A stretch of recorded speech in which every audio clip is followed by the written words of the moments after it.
Alright, हम लोग moving charge and magnetism continue कर रहे हैं। मूविंग चार्ज एंड मैग्नेटिज्म में हमने motion of charge particle in constant magnetic field देखा। सारे केसेस हम लोगों ने देखे। हम लोगों ने परपेंडिकुलर मैग्नेटिक फील्ड में, परपेंडिकुलर मैग्नेटिक फील्ड का मतलब जब वेलोसिटी मैग्नेटिक फील्ड के परपेंडिकुलर हो तो चार्ज पार्टिकल सर्कुलर मोशन करने लगता है, ये देखा। फिर हमने देखा कि 0 डिग्री और 180 डिग्री एंगल पे मोशन बिल्कुल स्ट्रेट लाइन रहता है, क्योंकि कोई फोर्स नहीं लगता है ना चार्ज पार्टिकल पे, QV क्रॉस V से। फिर हमने देखा कि अगर चार्ज पार्टिकल की वेलोसिटी मैग्नेटिक फील्ड के साथ अदर देन 0, 180 और 90 डिग्री एंगल बनाती है, जैसे कोई एक्यूट या कोई ऑब्ट्यूज एंगल बनाती है, तो द पाथ इज हेलिकल, ये भी देखा। फिर हमने उस हेलिक्स की पिच निकाली। पिच का फॉर्मूला क्या था? तो डिफिनीशन था the distance travelled along the direction of magnetic field in one time period. तो along the magnetic field velocity का कंपोनेंट लेकर के और टाइम पीरियड से जब हमने मल्टीप्लाई किया तो पिच आ गया। जैसे v cos theta v sin theta था, आई रिकॉल यू। तो v cos थीटा अगर मैग्नेटिक फील्ड के लॉन्ग वेलोसिटी का कंपोनेंट था तो v cos theta into time period 2 pi m by qb। Time period पे फर्क बिल्कुल नहीं पड़ा था। टाइम पीरियड तब भी कोई भी केस हो, सर्कुलर मोशन का हो या हेलिकल मोशन का हो, 2 पाई m by qb ही था, है ना। वो मास और चार्ज पे ही डिपेंड करता था और वो एक्सटर्नल मैग्नेटिक फील्ड जिसमें ये सब हो रहा है उस पर डिपेंड करता था, है कि नहीं। फिर हमने देखा, हमने कुछ न्यूमेरिकल्स लगाए। फिर जब हम सीक्वेंसली आगे बढ़े सीक्वेंस में, तो हमने फिर देखा कि combined electric field and magnetic field में नेट फोर्स, जिसको हम लॉरेंज फोर्स कहते हैं, QE plus QV cross V। फिर प्रीवियस क्लास में एक हमने क्वेश्चन भी किया था। नाउ एक दूसरा क्वेश्चन हम लोग करते हैं, है ना। जैसे हम लोगों ने वेलोसिटी के बारे में एक चीज बताई थी कि combined electric field and magnetic field में अगर नेट फोर्स 0 हो जाए तो हम सीधे इलेक्ट्रिक फील्ड का फोर्स बराबर मैग्नेटिक फील्ड का फोर्स, है ना, बराबर करके जो हम लोग वेलोसिटी निकालते हैं उसके उसमें कुछ बारीकी वाली बातें हमने बताई कि क्या वो वेलोसिटी सही सही निकल पाता है क्या। एक्चुअली वो क्वेश्चन पे डिपेंड करता है ना, वो क्वेश्चन पे डिपेंड करता है। जैसे एक क्वेश्चन से और हम लोग क्लियर करते हैं उस कॉन्सेप्ट को। प्रीवियस लेक्चर में जो न्यूमेरिकल किए थे उसी से रिलेटेड एक क्वेश्चन है।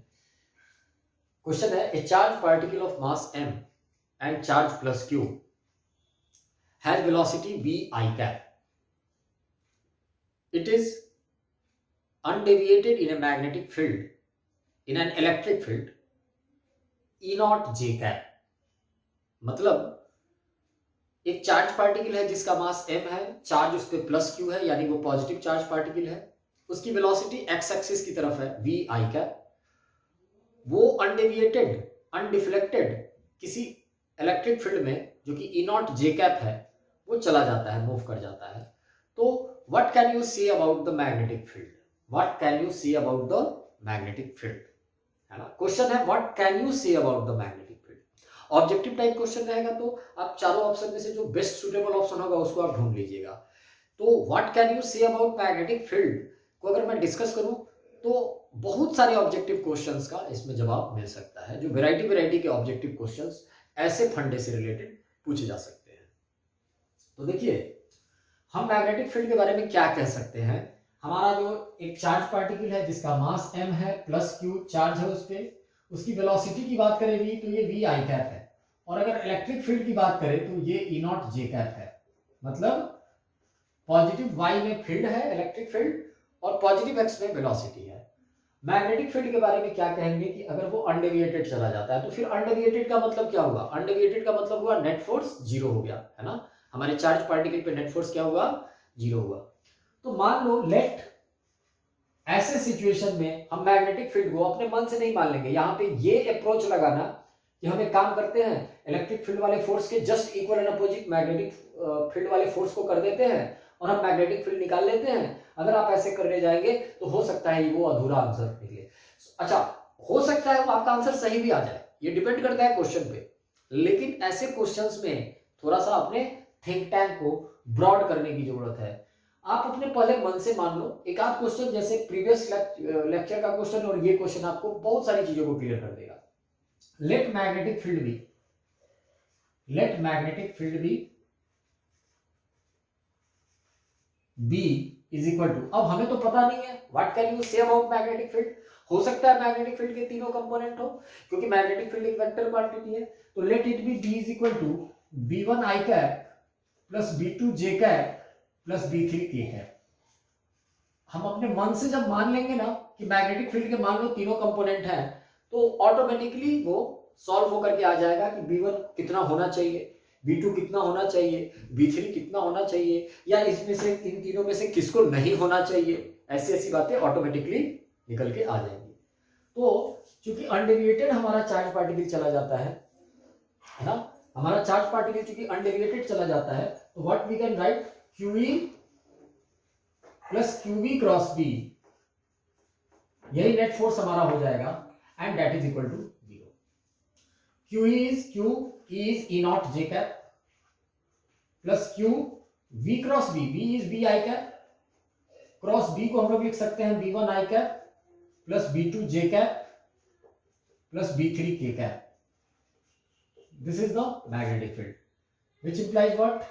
Which implies QE not J cap plus Q तो ब्रैकेट के बाहर है ही, V I cap cross B1 I cap, I cross I 0, सो ये 0 हो जाएगा। अब V I cap cross B2 J cap क्या हो जाएगा, तो ये हो जाएगा V B2, और I क्रॉस J क्या होता है, तो I क्रॉस J K होता है ना, plus V I cap cross B3, तो सबसे पहले V B3 लिखेंगे, और I क्रॉस K क्या होता है, तो K क्रॉस I J होता है, तो I cross K minus J हो जाएगा, है कि नहीं। फिर अगर फर्दर हम लोग देखें तो ये माइनस इधर आ जाएगा, तो ये आ जाएगा QE नॉट माइनस QVB3, पूरे में J लग जाएगा, है ना, क्योंकि Q से VB3 में मल्टीप्लाई करके माइनस J को बाहर ला जाएंगे। अब plus QVB2 K cap, and that must be 0। ये सब क्या होने चाहिए थे, 0 होने चाहिए थे। देखिए अंत में जो लास्ट रिजल्ट है उसको जरा गौर करें आप।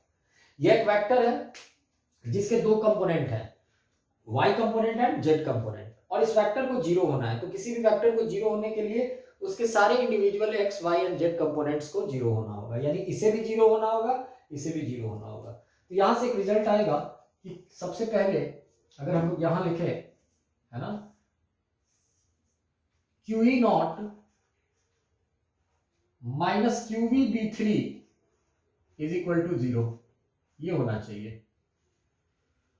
यहां से क्या आ जाएगा, तो अगर Q कॉमन लेंगे तो E नॉट बराबर VB3 आ जाएगा, B3 जो होगा वो E नॉट बाई V हो जाएगा। फिर दूसरा QVB2 भी 0 होना चाहिए, तो QV तो दिया हुआ है, यानी B2 0 होना चाहिए। B1 के बारे में कोई इंफॉर्मेशन यहां से नहीं निकला। इसका क्या मतलब होता है, आपने यहां इसे जब 0 किया तो B3 पे तो एक रेस्ट्रिक्शन आ गया कि वो E नॉट बाई V होना चाहिए, B2 पे भी एक रेस्ट्रिक्शन आ गया कि वो 0 होना चाहिए। मतलब मैग्नेटिक फील्ड के 3 कंपोनेंट्स में से 2 कंपोनेंट के बारे में इंफॉर्मेशन आ चुका कि ये जो B3 होना चाहिए, है ना, K का कोएफिशिएंट B3 वो E नॉट बाई V होना चाहिए पक्का। B2 जो Y component of the magnetic field है वो 0 होना चाहिए, मतलब Y component of the magnetic field कतई नहीं होना चाहिए, होना ही नहीं चाहिए, है ना। और X component of the magnetic field के बारे में कुछ नहीं आया, यानी B1 कुछ भी हो सकता है। यानी यहां पे मैं लिख सकता हूं कि B1 can be anything, B1 can be anything, कुछ भी हो जाए, जैसे B1 1 हो जाए, 2 हो जाए, 3 हो जाए, 0 हो जाए, ना ही हो, कोई दिक्कत नहीं है, क्योंकि B1 कुछ भी हो सकता है का मतलब कुछ भी में तो 0 भी आ सकता है, 0 भी हो सकता है, पॉजिटिव भी हो सकता है, नेगेटिव भी हो सकता है। मतलब इस पार्टिकल पे नेट फोर्स 0 करने के लिए B1 का कोई योगदान, कोई कंट्रीब्यूशन नहीं है। B3 E not by V होना चाहिए और B2 0 होना चाहिए। ऑलराइट, तो B1 can be anything, B2 can be 0, B2 will be 0, B1 can be anything and B3 will be E not by V। यहां पे अब एक बात आती है, पता है, जब आप स्ट्रेट फॉरवर्ड शॉर्टकट तरीका लगाएंगे ना तो you will get E not by V answer. आपको लगेगा कि magnetic field E not by V होना चाहिए और E नॉट बाई V होना चाहिए, और डायरेक्शन भी आपको पता चल जाएगा, है कि नहीं। QV क्रॉस B से J में आना चाहिए ना, तो वो माइनस K में आ जाना चाहिए, K में आ जाए, क्योंकि इलेक्ट्रिक फील्ड वाला फोर्स J में चला जाएगा, है ना। तो मैग्नेटिक फील्ड वाला फोर्स आप माइनस J में चाहते, तो माइनस J में चाहने के लिए वेलोसिटी चूंकि I में है तो मैग्नेटिक फील्ड को K में आ जाना चाहिए, तो मैग्नेटिक फील्ड K में आ जाता, I क्रॉस K, और आप दोनों को बराबर करते, QV भी बराबर QE करते तो E not by V B आ जाता, है ना। लेकिन वो बी क्या होता, ध्यान रखना, B3 होता। B2 कुछ भी हो सकता, B2 0 होगा और B1 कुछ भी हो सकता है। यानी इसमें पूछता कि what is the minimum magnetic field, तो मिनिमम मैग्नेटिक फील्ड का answer E not by B हो जाता। पता है क्यों मिनिमम, मिनिमम क्यों बोला हमने?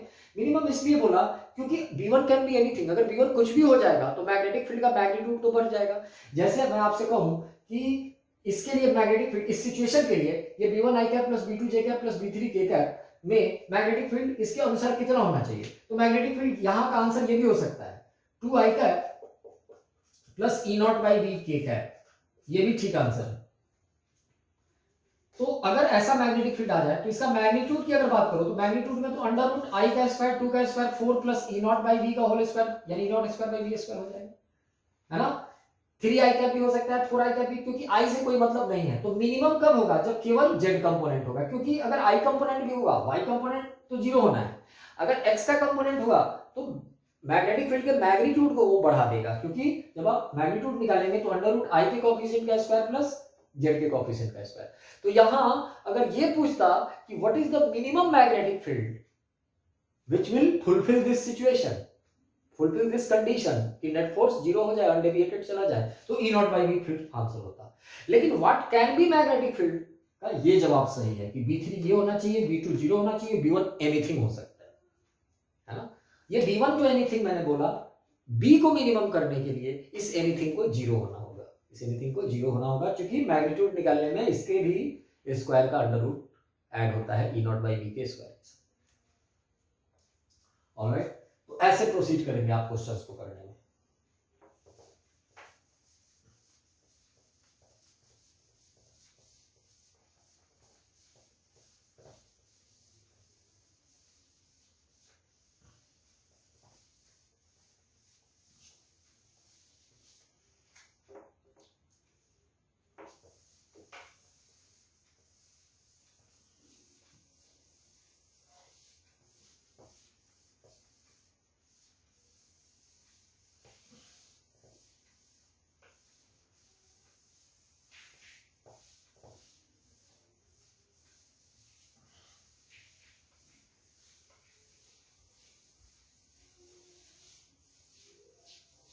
ऑलराइट, लेट अस प्रोसीड, आगे बढ़ते हैं हम लोग, है ना।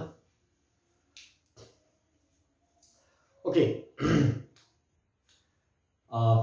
मूविंग चार्ज एंड मैग्नेटिज्म में जब हम आगे बढ़ते हैं तो एक टर्म आएगा, आप पढ़े भी होंगे जब बोर्ड की प्रिपरेशन के दौरान, वेलोसिटी सेलेक्टर। वेलोसिटी सेलेक्टर क्या है ये वेलोसिटी सेलेक्टर? इसके कॉन्सेप्ट को मैं आपको समझा देता हूं, है ना। और इससे रिलेटेड छोटे छोटे न्यूमेरिकल्स नीट में, जेईई मेन में पूछे जा सकते हैं, इसलिए मैं समझा देता हूं। वेलोसिटी सेलेक्टर के बाद हम लोग साइक्लोट्रॉन के बारे में पढ़ेंगे, है ना। वेलोसिटी सेलेक्टर की अगर हम बात करें तो ये क्या है? वेलोसिटी सेलेक्टर देखिए, मान लीजिए these are the two plates, positive and negative, ये दो प्लेट्स हैं, है ना, positive and negative plates of a parallel plate capacitor. तो हम जानते हैं कि एक इलेक्ट्रिक फील्ड हमारा होगा इधर की तरफ, एक इलेक्ट्रिक फील्ड हमारा होगा इधर की तरफ, और बिल्कुल बीचों बीच एक रास्ता है, इन दोनों के बीच का कुछ सेपरेशन होगा, हम जानते हैं। अगर सरफेस चार्ज डेंसिटी दिया है तो ये इलेक्ट्रिक फील्ड में निकल जाएगा, sigma by 2 epsilon not, sigma by 2 epsilon not, sigma by epsilon not is the electric field. और यहाँ पे एक मैग्नेटिक फील्ड है, dot dot dot. Dot dot का मतलब मैग्नेटिक फील्ड किधर की तरफ है, या क्रॉस कर दो magnetic field, sorry magnetic field को आप क्रॉस कर दो, अंदर की तरफ मैग्नेटिक फील्ड, है ना, क्रॉस कर दो। Suppose the magnetic field is like this. एक चार्ज पार्टिकल प्लस क्यू को जैसे ही मैं v वेलोसिटी दूं अगर, है ना, तो उसमें मैग्नेटिक फील्ड किधर लगेगा, v qv cross b। b किधर की तरफ है, इनवर्ड है, तो qv cross b। Magnetic field वाला फोर्स लेफ्ट में लगेगा, और इलेक्ट्रिक फील्ड वाला फोर्स तो राइट में लगेगा ही लगेगा, है ना। इलेक्ट्रिक फील्ड वाला फोर्स राइट में लगेगा, यानी इस चार्ज पार्टिकल पे F मैग्नेटिक इधर लगेगा और F इलेक्ट्रिक इधर लगेगा, है ना। F मैग्नेटिक कितना लग जाएगा, qvb, है ना। अगर हम इलेक्ट्रिक फील्ड की बात करें,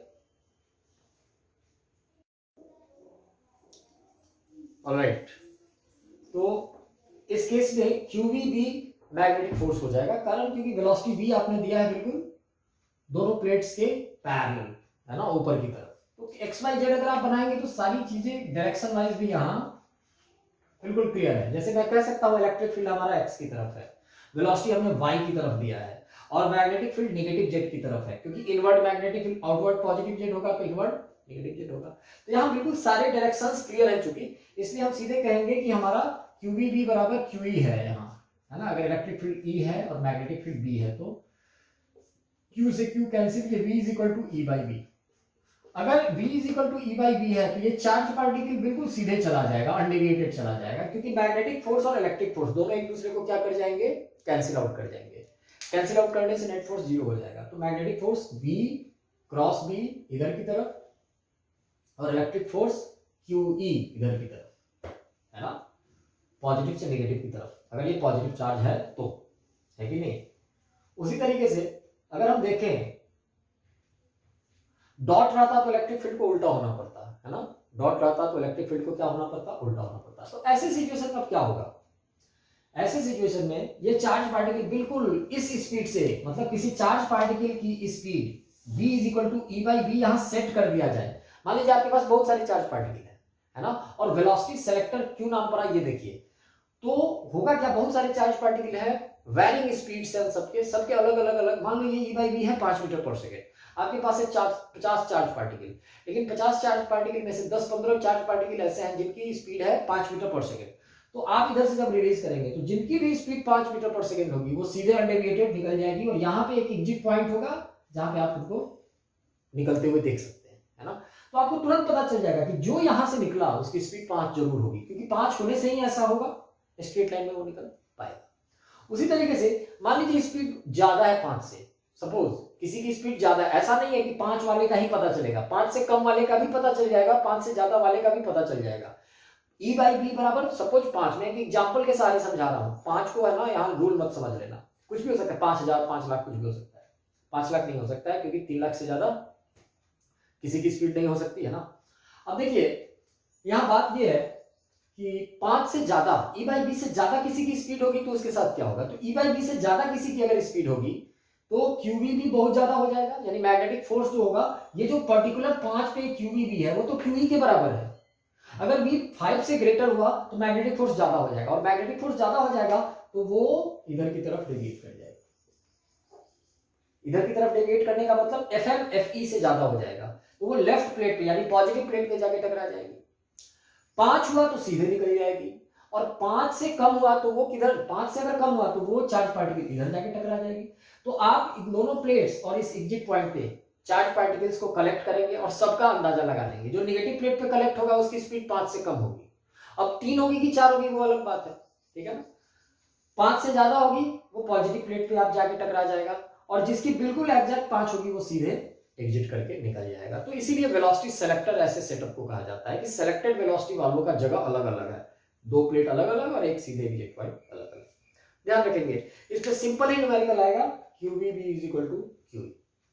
जैसे इस पे क्वेश्चन मैं करके दिखा देता हूं, ऐसा क्वेश्चन आ सकता है कि मान लीजिए ये L लेंथ के प्लेट्स हैं, ये पॉजिटिव प्लेट है, एक बहुत छोटा सा क्वेश्चन मैं करके दिखा देता हूं, ये नेगेटिव प्लेट है, तो इसकी इलेक्ट्रिक फील्ड किधर होगी, ऊपर से नीचे की तरफ होगी, और यहां से लेके यहां तक, है ना। जैसे इलेक्ट्रिक फील्ड इधर की तरफ होगी, मैग्नेटिक फोर्स, मान लीजिए इसमें आपका मैग्नेटिक फील्ड ऐसा है, कुछ इनवर्ड है मैग्नेटिक फील्ड, और एक प्लस Q चार्ज है, यहां से यहां तक जाने में अगर V स्पीड से इसको छोड़ा गया, और यहां से यहां तक जाने में suppose this point is A entry point and this point is B exit point, तो A से B जाने में अगर इसको टाइम L बाई V लगता हो तो मैग्नेटिक फील्ड कितना होगा, आपसे ये क्वेश्चन पूछ दिया जाएगा।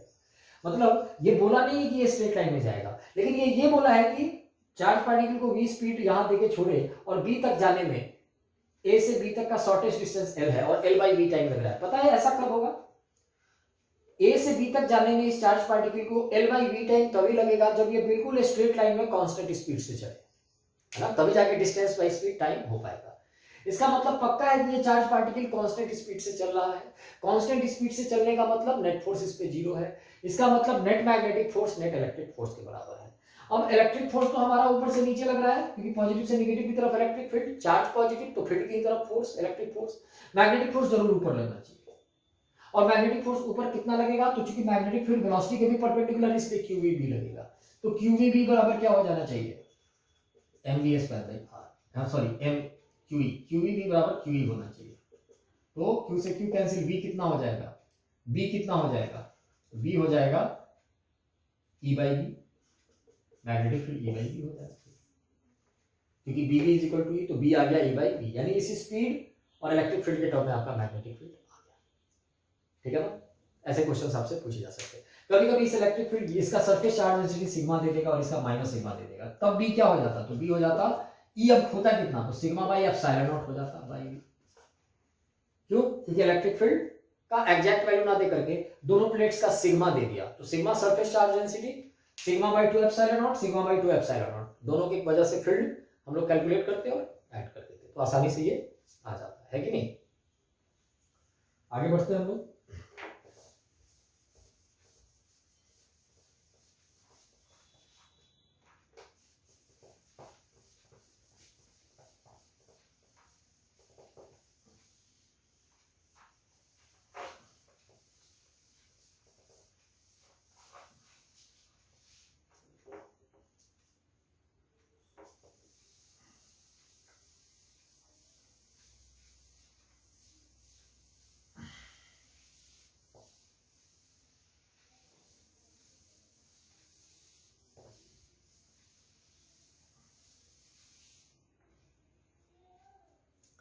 आगे बढ़ते हैं। वेलोसिटी सिलेक्टर के बाद एक डिवाइस है हमारा साइक्लोट्रॉन, है ना। साइक्लोट्रॉन के बारे में पूरा डिटेल एनालिसिस हम लोग नहीं करेंगे, लेकिन उससे रिलेटेड कुछ छोटी छोटी बातें चूंकि आ सकती है, उन छोटी छोटी बातों का ही डिस्कशन हम लोग करेंगे। साइक्लोट्रॉन क्या है, साइक्लोट्रॉन ये एक बहुत ही वर्सेटाइल डिवाइस है, जो कि पार्टिकल एक्सेलरेटर भी कहा जाता है। मतलब किसी चार्ज पार्टिकल को एक्सेलरेट करने में ये हमारी मदद करता है।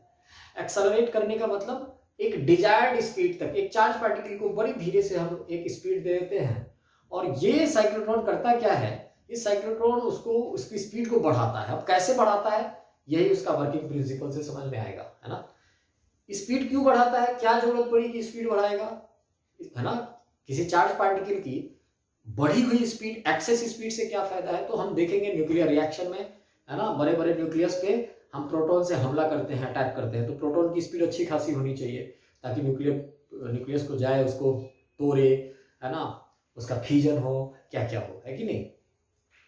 तो साइक्लोट्रॉन कैसे काम करता है, तो देखिए साइक्लोट्रॉन में 2 डी होते हैं, ये एक डी है और ये एक डी है, ये 2 डी होते हैं, और ये एक ऑक्सीलेटर, है ना। ये this is the symbol of AC supply, AC voltage. यहां पे एक इसका वोल्टेज होता है V equal to V0 sine omega T. हम लोग पढ़ेंगे एसी में, जो हम जैसे हम लोग डीसी में 5 वोल्ट की बैटरी, 2 वोल्ट की बैटरी पढ़ते हैं ना, वैसे ही ये एसी बैटरी है, समझो आप अभी तक का। बस इतना ये समझना कि डीसी से लेना एक पर्टिकुलर डायरेक्शन में करंट देता है, लेकिन एसी जो है ना अपना हर एक पर्टिकुलर टाइम के बाद, है ना, हर हाफ टाइम पीरियड के बाद करंट का डायरेक्शन चेंज करते रहता है ना। और 1 फुल साइकिल 1 टाइम पीरियड में वो पॉजिटिव से नेगेटिव हो चुका होता है। तो V0 साइन ओमेगा टी ये सप्लाई है, ऑक्सीलेटर भी कह सकते हैं। इसकी अपनी एक फ्रीक्वेंसी होगी जिस फ्रीक्वेंसी से ये काम करता होगा। अब देखिए एक चार्ज पार्टिकल है हमारा, ऐसे मान लीजिए ये पॉजिटिव चार्ज पार्टिकल है और इसे मुझे एक्सेलरेट कराना है, इसे मुझे क्या करना है, एक्सेलरेट, है कि नहीं। इस प्लस क्यू को अब हमने क्या किया, इस प्लस क्यू को हमारे पास एक मैग्नेटिक फील्ड है, suppose dot dot dot B magnetic field है, और ध्यान ये रखना है कि वो जो मैग्नेटिक फील्ड है वो दोनों डी के बीच वाले रीजन में नहीं है, केवल डी में ही मैग्नेटिक फील्ड है ना। ये बीच में नहीं है, बीच में नहीं है, ध्यान रखिएगा। ये जो गैप है, गैप में मैग्नेटिक फील्ड नहीं है। हमने इस चार्ज पार्टिकल जिसका मास भी कुछ होगा है, क्योंकि without mass charge is not possible, है ना, एक स्पीड दे दी यहां हमने हॉरिजॉन्टल में, हॉरिजॉन्टल में स्पीड दी, v स्पीड दे दी, मान लो v स्पीड जैसे ही दी, है ना, तो एक v स्पीड से जैसे ही ये अंदर एंट्री किया, तो हम जानते हैं क्योंकि ये वेलोसिटी और ये मैग्नेटिक फील्ड एक दूसरे के क्या हो गया, परपेंडिकुलर, क्योंकि magnetic field dot dot dot, है ना, डॉट डॉट डॉट का मतलब बाहर की तरफ मैग्नेटिक फील्ड। क्रॉस भी दे सकते हो, कोई दिक्कत नहीं है, क्रॉस दे दोगे और डॉट देने से केवल यही होगा, करना तो उसको सर्कुलर मोशन ही है, लेकिन डॉट देने से सर्कुलर मोशन अगर ऊपर की तरफ होगा तो क्रॉस देने से नीचे होगा, या क्रॉस देने से नीचे होगा तो डॉट देने से ऊपर होगा। केवल सर्किल का सेंस बदलने वाला है, दूसरा कुछ बदलने वाला यहाँ नहीं है। मान लो मैंने डॉट मैग्नेटिक फील्ड दी है, तो चार्ज पार्टिकल पे फोर्स किधर लगेगा, वी किधर की तरफ है, इधर की तरफ, अक्रॉस बी है ना। वी क्रॉस बी का मतलब वी क्रॉस बी बाहर की तरफ, थंब किधर नीचे, यानी ये सर्कुलर मोशन ऐसे स्टार्ट कर देगा। यहां आते ही सर्कुलर मोशन स्टार्ट, सर्किल में चलेगा, मुड़ेगा, फिर यहां आने के बाद अब देखिएगा, गौर कीजिएगा, यहां जैसे ही आया, अब गौर कीजिए यहां पे इन दोनों डी का जो लेयर है, ये जो गैप है, इस गैप के बीच अल्टरनेट इलेक्ट्रिक फील्ड डेवलप होना शुरू हो जाता है। अल्टरनेट इलेक्ट्रिक फील्ड का मतलब, चूंकि हमारा सोर्स का voltage V0 sin omega T, हम लोग जानते हैं कि ये जो सोर्स वोल्टेज है वो इलेक्ट्रिक फील्ड पैदा करता है, जैसे डीसी में करता था V/L कंडक्टर के क्रॉस, वैसा ही ये V0 sin omega T by separation वाला एक इलेक्ट्रिक फील्ड पैदा करेगा। अब देखिए, जैसे ही ये चार्ज अच्छा एक चीज आपसे मैं पूछूं कि इस चार्ज पार्टिकल को यहां से लेके यहां तक आने में कितना टाइम लगेगा, तो T/2 टाइम पीरियड बाई 2, चूंकि हाफ सर्किल कंप्लीट किया है। टाइम पीरियड बाई 2 टाइम के बाद यहाँ पे आते ही, जैसे ही ये चार्ज पार्टिकल मान लो यहाँ आए, एक इलेक्ट्रिक फील्ड इधर की तरफ काम करना शुरू कर दे। इलेक्ट्रिक फील्ड किधर से किधर की तरफ, राइट से लेफ्ट की तरफ, यानी उस समय डी का ये लेयर पॉजिटिव और ये लेयर नेगेटिव हो जाए। तो जैसे ही इलेक्ट्रिक फील्ड काम करेगा, आप v स्पीड से सपोज इंटर किए हो, तो यहां तक आपकी स्पीड v ही होगी, क्योंकि मैग्नेटिक फोर्स जब तक लगेगा आपकी स्पीड चेंज नहीं होगी, क्योंकि मैग्नेटिक फोर्स कोई वर्क डन नहीं करता है। लेकिन जैसे ही आप यहाँ आए, यहाँ आने के बाद एक इलेक्ट्रिक फील्ड डेवलप हुआ जो कि राइट से लेफ्ट की तरफ है ना, एक पर्टिकुलर टाइम के बाद। अच्छा, वो इलेक्ट्रिक फील्ड कितने देर के बाद लगा, तो T/2 टाइम के बाद लगा। राइट से लेफ्ट की तरफ इलेक्ट्रिक फील्ड आते हैं, क्योंकि ये चार्ज पार्टिकल पॉजिटिव है, इलेक्ट्रिक फील्ड वाला फोर्स क्या करेगा, वर्क डन कर देगा। तो अगर ये सेपरेशन डी है और उस समय मान लो एवरेज इलेक्ट्रिक फील्ड ई है, तो वर्क डन डब्ल्यू क्या हो जाएगा, QED हो जाएगा, है ना।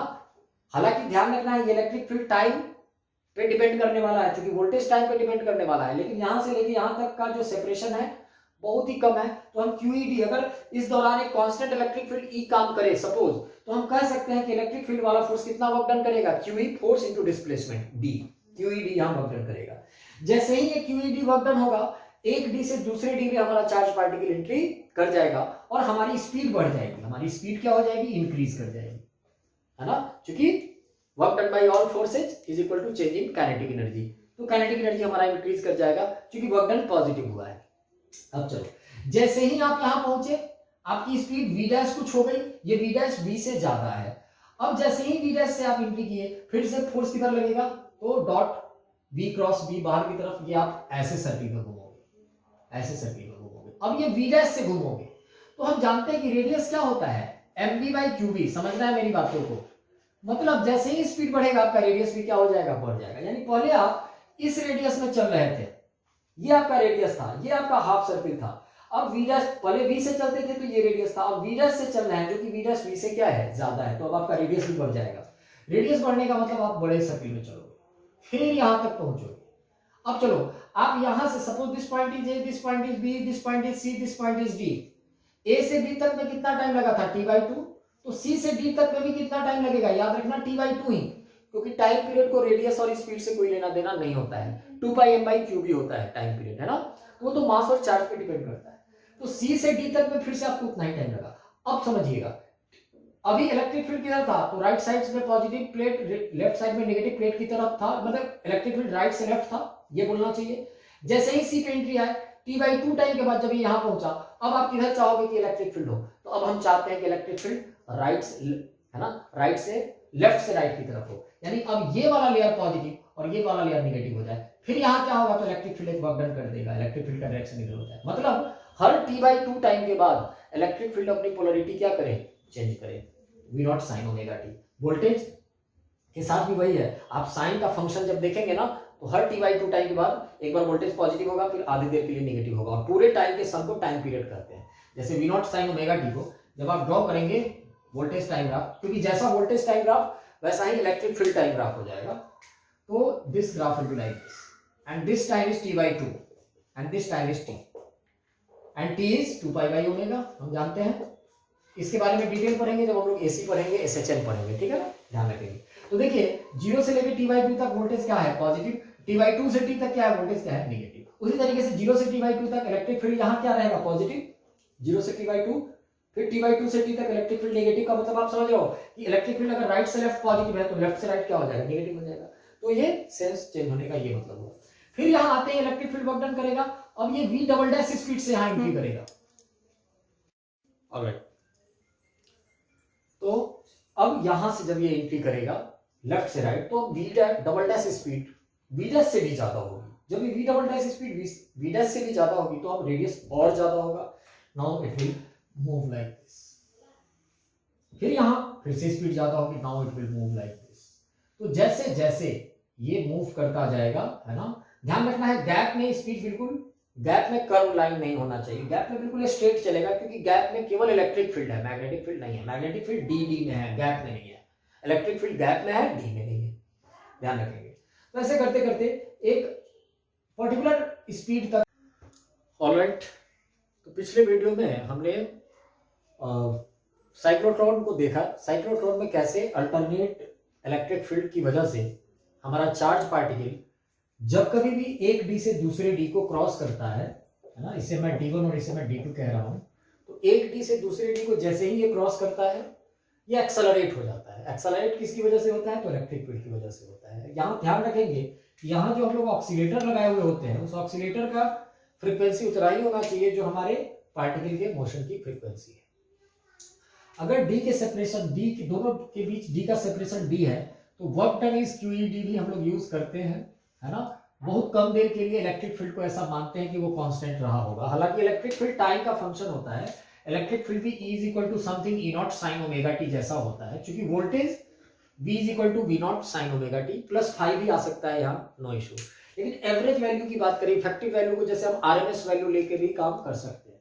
कभी कभी ऐसे भी क्वेश्चंस आ सकते हैं, है ना। हम लोग AC पढ़ेंगे ना तो देखेंगे इस चीज को। अब जैसे हर डी के बाद एक डी से दूसरे डी में जाके एक्सेलरेट करेगा, उसकी स्पीड बढ़ेगी तो रेडियस बढ़ेगा, फिर एक्सेलरेट करेगा, रेडियस बढ़ेगा, और बढ़ते बढ़ते इसकी स्पीड अच्छी खासी हो जाती है और उस सिचुएशन में ये अपने एक मैक्सिमम स्पीड से निकल जाता है। क्योंकि हम लोग जानते हैं कि रेडियस r बराबर mv/qb होता है, तो यहां से अगर r max हमें चाहिए तो ये v भी v max होना चाहिए, क्योंकि m q b ये सब क्या है अपने आप में कांस्टेंट। तो उसके कॉरेस्पॉन्डिंग अगर मैं एनर्जी निकालू, काइनेटिक एनर्जी, तो काइनेटिक एनर्जी हमारा हो जाएगा हाफ m v max का होल स्क्वायर, है ना। दैट इज हाफ m और v max कितना, तो qb r max by m का whole square, that is q square b square r max का स्क्वायर by m का स्क्वायर। सो m कैंसिल, तो एनर्जी का फॉर्मूला हम लोग लिख सकते हैं half q square b square r max का स्क्वायर by m। तो this is the energy regarding to, this is the maximum energy you can see, क्योंकि बार बार एक्सेलरेट होने की वजह से ये आता है। अब यहां पे एक प्रॉब्लम आती है। प्रॉब्लम क्या आती है कि जैसे ही किसी पार्टिकल की स्पीड बढ़ती है तो रिलेटिविस्टिक अप्रोच क्या कहता है कि स्पीड बढ़ने से उसका मूविंग मास भी बढ़ता है। हम लोगों ने एक बार देखा था इलेक्ट्रिक फील्ड जब हम पढ़ रहे थे, है ना, तो हमने देखा था कि charge is non relativistic but mass is relativistic. तो हम जानते हैं कि किसी भी पार्टिकल का जो मूविंग मास होता है ना, मूविंग मास और रेस्ट मास में एक रिलेशन आता है। उस रिलेशन को पहले हम लिखते हैं, फिर हमें एक चीज क्लियर हो जाएगा। m moving mass is m0 rest mass by √1 - v square by c square. ये ऐसा होता है, हम लोग जानते हैं। तो अगर हम टाइम पीरियड की बात करें तो टाइम पीरियड t क्या होता है, तो 2πm/qb होता है ना। अगर मैं इस m का वैल्यू रेस्ट मास के टर्म में लिखूं तो ये टाइम पीरियड 2πm0/qb तो रहेगा, m0 by √1 - v square by c square हमें लिखना पड़ेगा, v square by c square. यहां देख सकते हैं कि जैसे जैसे एक डी से दूसरे डी में आप क्रॉस करेंगे आपकी स्पीड बढ़ेगी तो v square by c square बढ़ेगा, 1 - v square by c square घटेगा, तो ये पूरा ओवरऑल टर्म बढ़ेगा, यानी टाइम पीरियड बढ़ना शुरू हो जाएगा। टाइम पीरियड बढ़ने का मतलब क्या है कि मान लो a से b तक आने में पहले उसको कितना टाइम लगता था, 1 सेकेंड लगता था, तो अब लगेगा कुछ ज्यादा। टाइम पीरियड बढ़ जाने का मतलब जैसे t/2 है ये, मान लो टाइम पीरियड यहाँ 2 सेकेंड था पहले, तो हाफ a से b का मतलब हाफ सर्किल चलने में कितना टाइम लगता था, पहले 1 सेकेंड लगता था, तो अब लगेगा 1.5 सेकेंड, 1.5 सेकेंड या 1.25 सेकेंड, कुछ इस टाइप से। तो देखिए इलेक्ट्रिक फील्ड तो यहाँ जब मैक्सिमम हो चुका होगा और एक्सेलरेट करने के लिए राइट से लेफ्ट रेडी होगा, लेकिन उस समय आप पहुंचेंगे ही नहीं, क्योंकि इलेक्ट्रिक फील्ड तो फिक्स है, वो तो 1 सेकंड पे आपने फिक्स कर रखा है, हर 1 सेकंड पे positive negative positive negative positive negative होता रहेगा। लेकिन चूंकि आप 1 सेकंड पे ए से बी नहीं गए, थोड़ा टाइम लगा दिए, यानी आपका मोशन लैग कर रहा है, यानी चार्ज पार्टिकल का मोशन इस केस में लैग करने का मतलब पिछड़ना शुरू हो जाता है। तो इसका भी एक उपाय है। इसका उपाय ये है कि इस मैग्नेटिक फील्ड को हम लोग, ये जो मैग्नेटिक फील्ड का पूरे डी में जो स्प्रेड आउट जो रीजन है, उस मैग्नेटिक फील्ड को इस प्रकार हम एडजस्ट कर दें कि ये मैग्नेटिक फील्ड भी है ना स्पीड के साथ चेंज करे। तो अगर ये magnetic field B is equal to V0 by under root 1 minus V square by C square, ऐसा फील्ड अगर मैं यहां क्रिएट कर दूं, तो देखिए इस B के बदले मैं क्या लिख सकता हूं, इस B के बदले मैं सीधे लिख रहा हूं V0 by under root 1 minus V square by C square. तो ये टर्म और ये टर्म क्या हो जाएगा, कैंसिल आउट हो जाएगा। तो स्पीड डिपेंडेंसी टाइम पीरियड की खत्म हो जाएगी और फिर से time period 2 pi m0 by qv0 हो जाएगा, जो कि फिक्स हो जाएगा। मतलब हमें अब कांस्टेंट मैग्नेटिक फील्ड नहीं, एक ऐसा मैग्नेटिक फील्ड चाहिए होता है जो मैग्नेटिक फील्ड है ना एडजस्ट करे अपने आप को मास के वेरिएशन के साथ, और उस केस में टाइम पीरियड फिक्स हो जाएगा। और ऐसी स्थिति में इसी साइक्लोट्रॉन को हम लोग सिंक्रोट्रॉन कहते हैं। सिंक्रोट्रॉन क्या है, यानी तो सिंक्रोट्रॉन मास के इस वेरिएशन को है ना क्या करने के लिए, मास के इस वेरिएशन को कंपनसेट करने के लिए मैग्नेटिक फील्ड का वेरिएशन भी हम लोग कर देते हैं। और इस प्रकार जिस तरीके से मास के नीचे under root 1 minus V square by C square वाला टर्म आ रहा है, फील्ड के भी नीचे ऐसा एक टर्म आ जाए, मतलब फील्ड भी वेरी करने लगे, तो वो टर्म कैंसिल हो जाएंगे under root 1 minus V square by C square. तो this is all about cyclotron. Cyclotron में जो इंपॉर्टेंट चीज है वो इस डी के दौरान कभी कभी डी दे देगा, इलेक्ट्रिक फील्ड दे देगा और पूछेगा कि 3 चक्कर में कितना काइनेटिक एनर्जी गेन करोगे, तो एक चक्कर में कितना करोगे QED, फिर अगले चक्कर में कितना काइनेटिक एनर्जी गेन करोगे, फिर QED, 10 चक्कर में कितना काइनेटिक एनर्जी गेन करोगे, 10 QED। तो ऐसे ऐसे कभी कभी क्वेश्चंस पूछे जाते हैं, ठीक है ना। आगे बढ़ते हैं हम लोग साइक्लोट्रॉन से।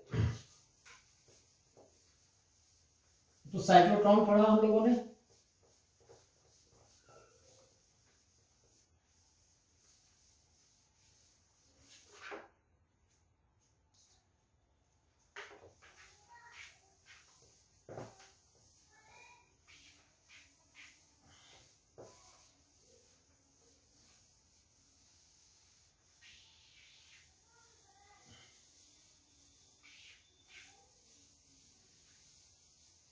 okay, now we are going to discuss force on a current carrying conductor।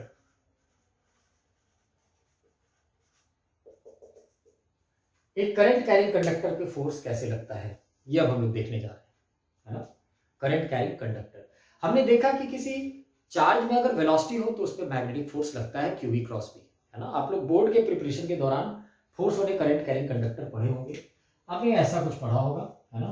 मान लीजिए कोई करंट कैरिंग कंडक्टर है ना, इसका कुछ लेंथ होगा, इसे मैंने एक मैग्नेटिक फील्ड में रख दिया, कांस्टेंट मैग्नेटिक फील्ड है, जब तक कुछ मेंशन ना हो मैग्नेटिक फील्ड हम लोग कांस्टेंट लेंगे। और ये स्मॉल लेंथ DL अगर हम लोग ले ले, है ना, तो यहाँ पे एक टर्म डिफाइन करते हैं हम लोग करंट एलिमेंट। करंट चूंकि ये स्केलर क्वांटिटी है, लेकिन करंट एलिमेंट वेक्टर क्वांटिटी होता है। करंट एलिमेंट का डायरेक्शन करंट के ही डायरेक्शन में होता है। अगर इसमें इस कंडक्टर में करंट I जा रहा है तो करंट एलिमेंट इज IDL, है ना, IDL। अब IDL पे force, small force DF vector, magnetic force की बात करें तो DF vector is IDL cross B होता है, ध्यान रखेंगे, IDL क्रॉस B, है ना। B हमारा क्या है, मैग्नेटिक फील्ड है।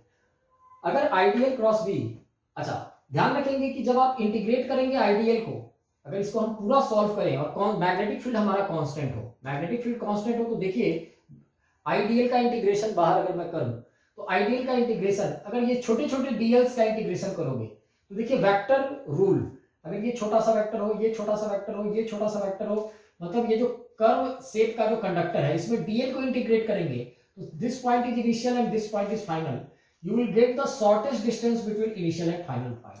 और I से F तक के इस वेक्टर को हम लोग L कह सकते हैं। और उस केस में net force F is equal to I L cross B हो जाएगा, आई एल क्रॉस बी हो जाएगा। मैं इस एल को एल इफेक्टिव भी कह सकता हूं, लेकिन शर्त है, इसमें शर्त क्या है, तो मैग्नेटिक फील्ड कांस्टेंट होना चाहिए, मैग्नेटिक फील्ड बिल्कुल फिक्स होना चाहिए। तो टोटल फोर्स यहाँ इंटीग्रेशन को बिल्कुल मेथड से सॉल्व ना करके हम लोग F is equal to I L cross P भी कह सकते हैं।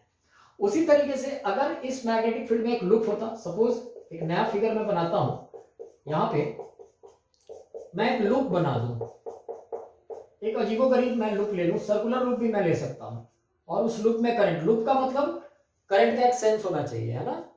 यहाँ पे लूप का डिफिनेशन बदल जाएगा, हर क्लोज फिगर को आप लूप नहीं कह सकते हैं। जैसे ये लूप है, लेकिन अगर मैं यहीं पे ऐसा फिगर बना दूं और करंट ऐसे फ्लो करे तो ये लूप नहीं है, बिकॉज ऊपर वाले सेक्शन में करंट कैसे फ्लो कर रहा है, क्लॉकवाइज, और नीचे वाले सेक्शन में एंटी क्लॉकवाइज। तो एक ही लूप के हर अलग अलग पार्ट पे करंट का सेंस से अलग नहीं हो सकता, तो ये लूप नहीं है। लेकिन यहीं पे एक फिगर मैं ऐसे बनाऊं, करंट ऐसे फ्लो करे तो ये लूप है, ये लूप है, ये लूप नहीं है ना। करंट का एक पर्टिकुलर सेंस होना चाहिए लूप के लिए, या तो क्लॉकवाइज नहीं तो एंटी क्लॉकवाइज। तो अगर हम बात लूप की करें तो डीएफ का इंटीग्रेशन क्या आ जाएगा, तो डीएफ को इंटीग्रेट करेंगे आप, net force for the loop, तो इंटीग्रेट करेंगे तो ये साइन किस चीज को शो करता है, पूरे लूप के लिए, यानी उस केस में आ जाएगा आइडियल क्रॉस बी इंटीग्रेशन, और पूरे लूप के लिए आइडियल का इंटीग्रेशन 0 हो जाएगा। पता है क्यों, क्योंकि polygon rule of vector addition. जैसे बहुत सारे वेक्टर्स, एक वेक्टर, दो वेक्टर, तीन वेक्टर, चार वेक्टर, पांच वेक्टर, एन वेक्टर जब लूप बनाते हैं तो इन सब का, ये dl1, ये dl2, ये dl3, ये बहुत सारे यहाँ वेक्टर्स हैं, देख सकते हैं आप, और सब हेड टू टेल मैनर में ऐड हो रहे हैं, तो सबका एडिशन 0 हो रहा है ना। उसी लॉजिक से आइडियल का integration for a loop is always 0, so it becomes 0। यहां से एक चीज क्लियर होती है क्या, कि net force on a current carrying loop kept in a constant magnetic field is always 0, है कि नहीं। ऑलराइट, तो हमने देखा, हमने दो चीजें देखी, df is equal to ideal cross B, है ना, और इंटीग्रेट करेंगे तो इट कैन बिकम, हमेशा नहीं, ध्यान रखेंगे, आईएल क्रॉस बी, ये तब होगा जब बी क्या रहे, कांस्टेंट रहे, है ना, मैग्नेटिक फील्ड कांस्टेंट रहना चाहिए। इस एल को हम लोग एल इफेक्टिव भी बोलते हैं, ठीक है ना। इसमें बहुत सारे क्वेश्चंस आपसे पूछे जा सकते हैं, कोई करंट कैरिंग कंडक्टर दे देगा और उस पर आपसे फोर्स पूछ लेगा। जैसे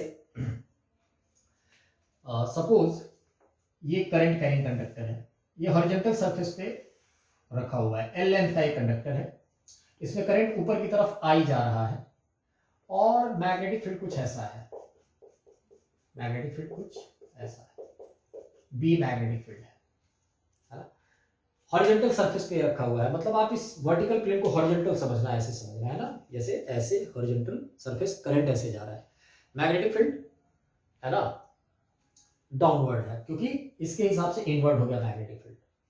आपसे कोई कहे कि what is the initial acceleration of the rod, अगर इसका मास m है, लेंथ l है, what is the initial acceleration of the rod when magnetic field is switch on.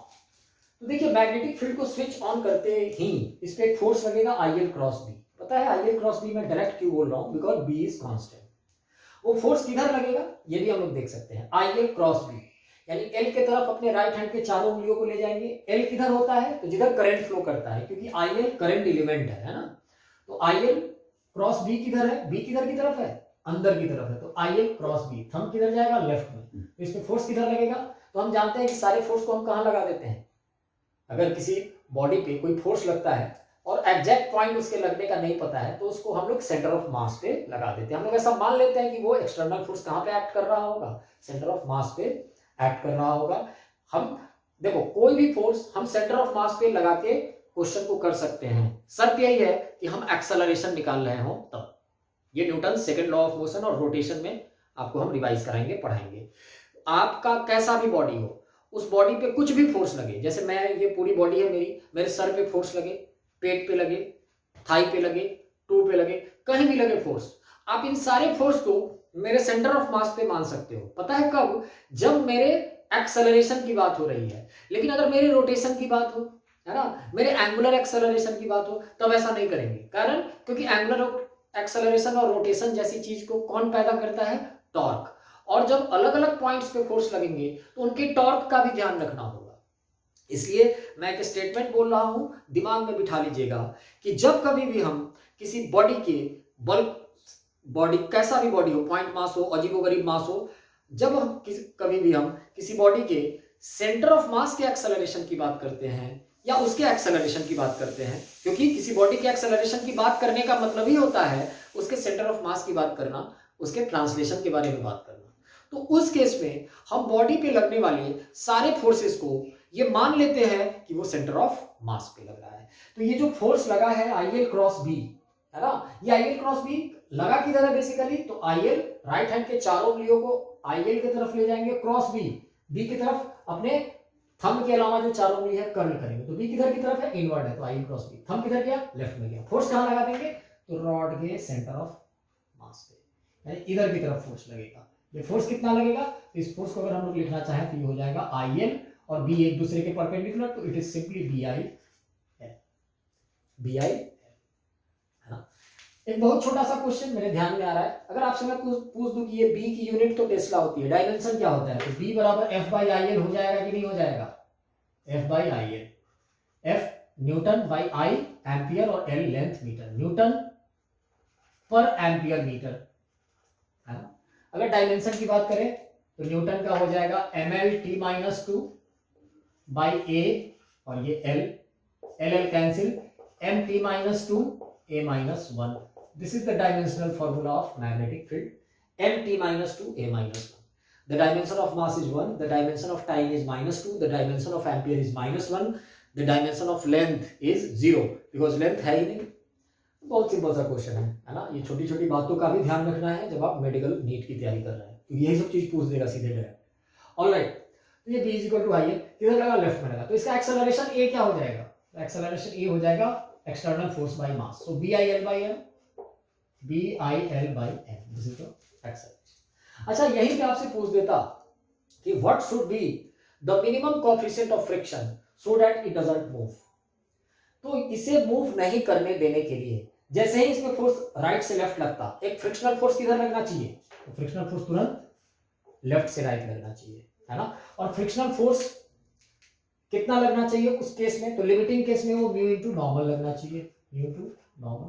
तो ये नॉर्मल किसके बराबर हो जाएगा, तो रॉड हॉरिजॉन्टल फ्लोर पे रखा हुआ है तो mg और नॉर्मल, mg नीचे नॉर्मल ऊपर, तो म्यू इनटू n यानी mu mg just equal to f हो जाना चाहिए, दैट इज BIL, है ना। तो यहां से म्यू का क्या आ जाएगा, मिनिमम वैल्यू आएगा, ध्यान रखेंगे। पता है क्यों, क्योंकि मिनिमम इसलिए आएगा क्योंकि यहां जो फोर्स लगना चाहिए, इधर की तरफ जो म्यू इनटू n लगाते हैं हम लोग, ध्यान रखेंगे, इधर की तरफ जो म्यू इनटू n लगाते हो, फ्रिक्शन को डायरेक्ट म्यू इनटू n नहीं लगाना चाहिए कभी, फ्रिक्शन को सिंपली पहले f लिख देना चाहिए, सिंपल f, हमें नहीं पता, है ना, क्योंकि फ्रिक्शन अगर स्टैटिक लगेगा तो वो 0 से लेकर के मैक्सिमम के बीच में कुछ भी लग सकता है, तो इसलिए फ्रिक्शन को पहले हम f लिखेंगे। और फिर रॉड का इक्विलिब्रियम क्या कहता है, तो रॉड का इक्विलिब्रियम कहता है कि BIL F के बराबर होना चाहिए, फ्रिक्शनल फोर्स के बराबर होना चाहिए।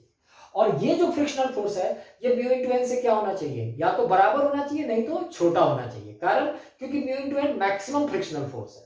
अब हम लोग लिखेंगे कि BIL आइदर लेस देन और equal to mu into mg, और यहां से ये म्यू का मिनिमम वैल्यू आ जाएगा, क्योंकि म्यू या तो म्यू mg आइदर ग्रेटर और इक्वल टू BIL, अगर इक्वल टू साइन यहां होल्ड करेगा तो ऑटोमेटिक सी बात है म्यू मिनिमम ही आएगा। ऑलराइट, यहां से म्यू मिनिमम कितना हो जाएगा भैया, तो म्यू मिनिमम हो जाएगा इक्वल टू साइन पे BIL/mg, mu minimum is BIL/mg। कम से कम इतना कोएफिशिएंट ऑफ फ्रिक्शन इस सरफेस पे होना चाहिए, तभी ये रॉड इस मैग्नेटिक फोर्स की वजह से एक्सेलरेट नहीं कर पाएगा। Alright, let us proceed.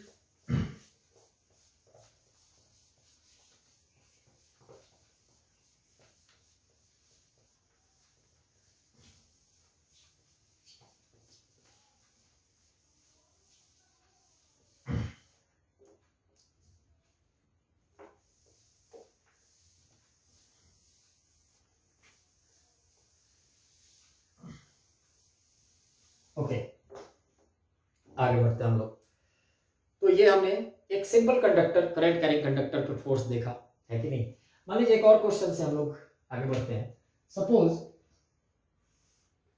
This is x and y और एक सेमी सर्कुलर वायर है, सेमी सर्कुलर वायर जिसका डायमीटर एक्स एक्सिस पे है ना।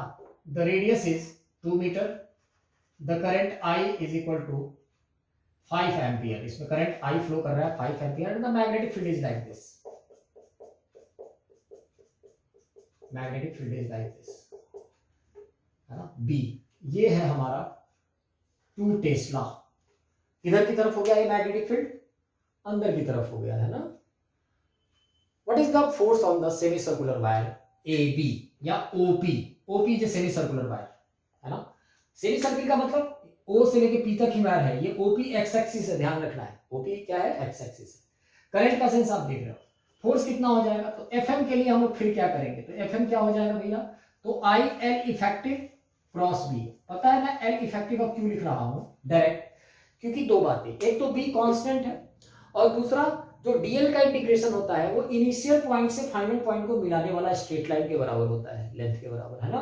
तो यहाँ देखिए, भले ये वायर में करंट कैसे फ्लो कर रहा होगा, तो पहले ऊपर जा रहा होगा फिर नीचे आ रहा होगा सेमी सर्किल होते हुए, लेकिन जब एल इफेक्टिव की बात करेंगे तो ओ से लेके पी तक का क्या ले लेंगे, शॉर्टेस्ट लेंथ, तो ओ से पी तक का शॉर्टेस्ट लेंथ क्या हो जाएगा, यहाँ से यहाँ तक का, तो डायमीटर के बराबर हो जाएगा, है ना। This is initial and this is final, तो डायमीटर के बराबर हो जाएगा। फोर्स लगेगा किधर, तो आई एल क्रॉस पी की तरफ, एल इफेक्टिव किधर है, एक्स एक्सिस की तरफ, बी किधर है, इनवर्ड, तो I L cross B, thumb किधर गया, ऊपर, यानी ये जो फोर्स लगेगा वाई एक्सिस की तरफ लगेगा, I L cross B, thumb ऊपर, है कि नहीं, वाई एक्सिस की तरफ फोर्स लगेगा, यानी फोर्स लगते ही ये सेमी सर्कुलर वायर ऊपर की तरफ एक्सेलरेट करना स्टार्ट हो जाएगा।